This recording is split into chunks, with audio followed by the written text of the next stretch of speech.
नमस्कार दोस्तों, अवसर क्लासेस में आप सभी का हार्दिक स्वागत है। दोस्तों, हमारा जो ये वीडियो है 12वीं सत्र का जो सीईटी एग्ज़ाम है 2024 में जो होने वाला है, उसके सिलेबस और परीक्षा पैटर्न को लेकर है। इसमें हम जानेंगे कि आपका परीक्षा का पैटर्न क्या रहेगा, सिलेबस क्या रहेगा, कौन कौन से टॉपिक इसमें आने वाले हैं। इसके अलावा आपको नए परीक्षा पैटर्न के आधार पर तैयारी करनी चाहिए या 2024 के नए परीक्षा पैटर्न के आधार पर तैयारी करनी चाहिए। ये सारी बातें हम इस वीडियो में डिस्कस करेंगे, क्योंकि जो पुराने विद्यार्थी हैं, जो कंपटीशन लाइन में पहले से हैं, उनको तो इन सब चीज़ों के बारे में पता है। लेकिन जो विद्यार्थी अभी 12वीं पास करके आए हैं, उनमें से कुछ ने बीएसटीसी का एग्ज़ाम भी दिया है, उनके नंबर भी अच्छे आ रहे हैं, तो वो बीएसटीसी करेंगे। इसके अलावा जिनके नंबर अच्छे नहीं आ रहे, जिनको लगता है कि हम इस साल बीएसटीसी नहीं कर पाएंगे, तो उनको अपना समय ख़राब नहीं करना है, इस समय का सही से सदुपयोग करना है। अब सीईटी क्या होती है, कैसे इसकी तैयारी की जाती है, कोचिंग करनी होती है या नहीं करनी होती, ठीक, कौन सी बुक पढ़नी होती है, तो इन सारी बातों के ऊपर मैं एक अलग से वीडियो बना चुका हूँ।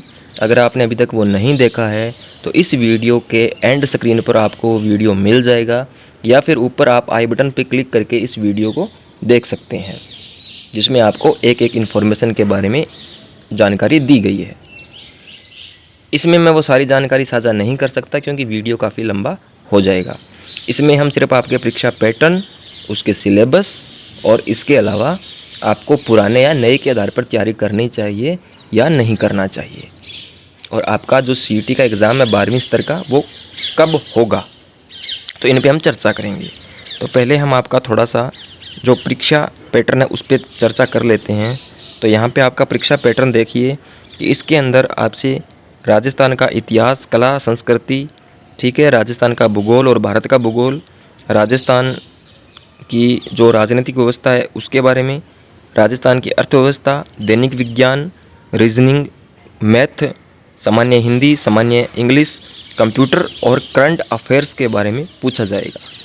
इन सभी सब्जेक्ट से मिलाकर आपको 150 प्रश्न का एक पेपर दिया जाएगा जो 300 नंबर का होगा, और 3 घंटे का आपके पास में समय रहेगा। 3 घंटे के अंदर आपको 150 प्रश्न करने हैं जो 300 नंबर के होंगे। सभी प्रश्न इसमें ऑब्जेक्टिव होते हैं, यानी क्वेश्चन होगा, नीचे 4 ऑप्शन दिए हुए होंगे, उनमें से सही ऑप्शन को टिक करके आपको ओएमआर शीट में भरना होता है। नेगेटिव मार्किंग होती नहीं है।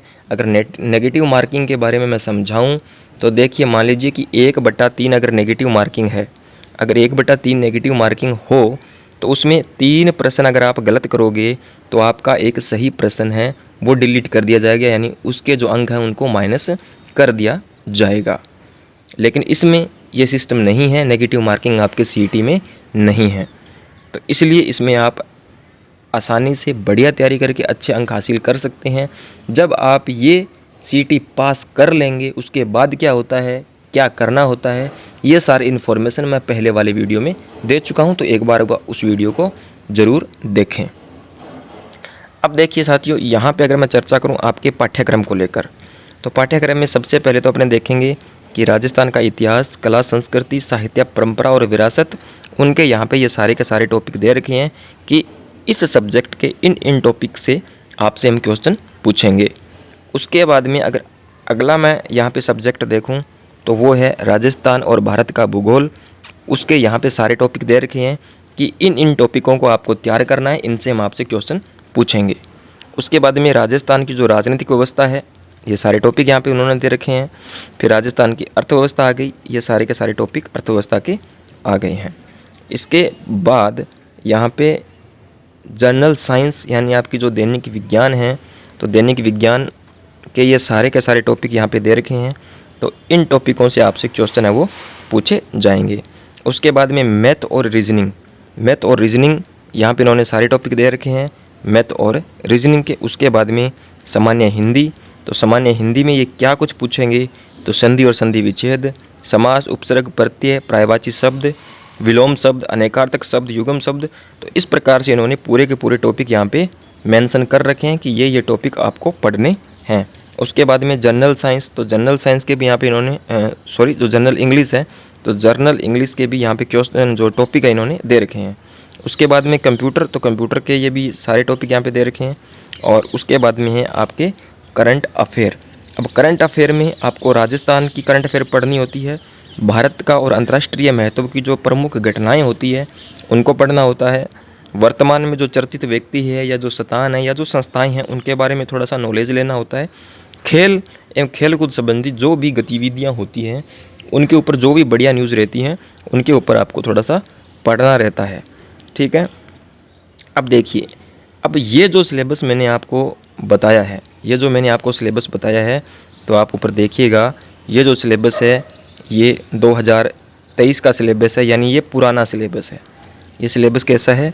ये सिलेबस आपका पुराना है। कैसा है? ये सिलेबस है आपका पुराना।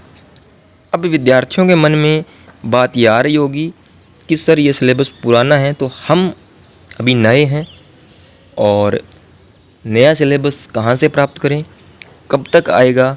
तो देखिए साथियों, ये जो 12वीं स्तर की CET है इसका एग्ज़ाम करवा लिया जाएगा सितंबर में। कब? सितंबर में।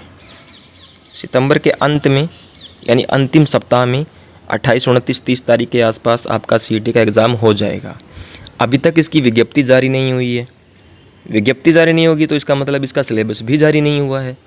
ठीक है, तो अगर आप इसके नए सिलेबस का इंतज़ार करेंगे तो मान के चलिए आपके पास फिर तैयारी करने का समय नहीं बचेगा, क्योंकि इतने टॉपिक हैं, क्योंकि इतने सारे टॉपिक हैं, कम समय में इतनी सारी चीज़ें पढ़ना संभव नहीं है। ठीक, तो इसलिए ये जो मैंने आपको सिलेबस बताया है इसी सिलेबस के आधार पर आपको तैयारी करनी चाहिए, क्योंकि अगर नया सिलेबस आएगा तो यही नया है, यही पुराना है। मेरे कहने का मतलब ये है कि अगर नया जारी होगा तो उसमें कोई चेंजिंग नहीं होगी, सेम का सेम आपको यह देखने को मिलेगा।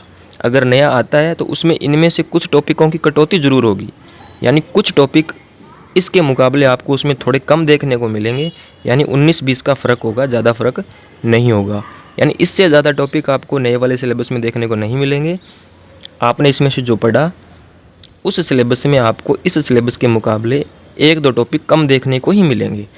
तो आप इस सिलेबस के आधार पर तैयारी कीजिए।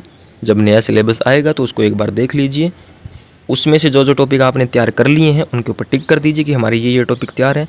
जो फिर बच जाएंगे वो आप अंतिम 1 महीने या 20 दिनों में आराम से तैयार कर लीजिए। अगर आप इसमें पास करके लगभग अगर 200 के आसपास, 200, 210 और 220 के आसपास अंक हासिल कर लेते हैं तो फिर इसके अंदर वैकेंसियां हैं, जैसे राजस्थान पुलिस की हो गई, LDC की हो गई, और भी बहुत सी वैकेंसियां हैं, उनके लिए आप पात्र हो जाओगे। अगर आपने यह पास नहीं किया तो आप सरकारी नौकरी के अंदर अपना फॉर्म नहीं लगा सकते, यानी सरकारी नौकरी नहीं पा सकते। तो ये थी साथियों आज की कुछ इन्फॉर्मेशन। वीडियो अच्छी लगे तो वीडियो को लाइक करें, शेयर करें और चैनल को सब्सक्राइब ज़रूर करें। धन्यवाद। मिलते हैं फिर किसी नेक्स्ट वीडियो में बड़ी अपडेट के साथ।